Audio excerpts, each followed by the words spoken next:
మహిళా అభివృద్ధి ధ్యేయంగా ప్రజాప్రభుత్వం పనిచేస్తుందన్నారు తెలంగాణ మంత్రి సీతక్క. రాష్ట్రంలోని కోటి మంది మహిళలను కోటీశ్వరులను చేయటమే లక్ష్యంగా రేవంత్ రెడ్డి సర్కార్ ముందుకు సాగుతుందని పునరుద్ఘాటించారు.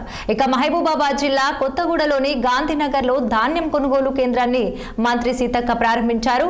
ఈ సందర్భంగా కొనుగోళ్లకు సంబంధించి అధికారులకు మంత్రి కీలక ఆదేశాలు ఇచ్చారు. తమ పేరుతో రైతులను ఇబ్బంది పెట్టకుండా ధాన్యాన్ని సకాలంలో కొనుగోలు చేసి డబ్బులు చెల్లించాలని సూచించారు. అలాగే జిల్లాలోని కొత్తగూడ గంగారం మండలాల్లో మహిళా సమాఖ్య ఆధ్వర్యంలో మహిళలకు సీతక్క ఇందిరమ్మ చీరలు పంపిణీ చేశారు.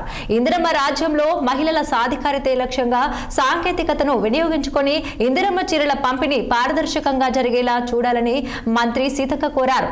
తెల్ల రేషన్ కార్డు ఉన్న అందరికీ ఇందిరమ్మ చీరలు పంపిణీ చేస్తామని స్పష్టం చేశారు మంత్రి సీతక్క. మహిళలు కూడా చాలా సంతోషంగా మేము ఇచ్చినటువంటి చీరలు వాళ్ళందరి అభిప్రాయం మేరకు మహిళా సంఘాలతో కూర్చొని సెలెక్షన్ చేయడం జరిగింది.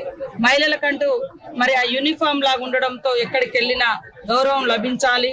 మీటింగ్లకు వెళ్ళినప్పుడు వాళ్ళు ఎక్కడ ఉన్నా కూడా ఒక గుర్తింపు అనేది ఉండాలి అని అందరికీ ఒకే రకమైనటువంటి యూనిఫామ్ లాంటి చీరలను పంచడం జరుగుతూ ఉంది.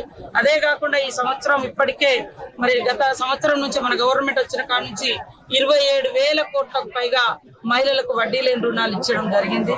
దానితో చాలా చోట్ల మహిళలు క్యాంటీన్లు కానీ, బ్యూటీ పార్లర్లు కానీ, మిల్క్ పార్లర్లు కానీ, తర్వాత పెట్రోల్ బంకులు కానీ, అదేవిధంగా రకరకాల కిరాణం షాప్స్ ఇలాంటి అన్ని కూడా పెట్టుకొని వాళ్ళు ఆర్థికంగా బలోపేతం అవుతున్నారు.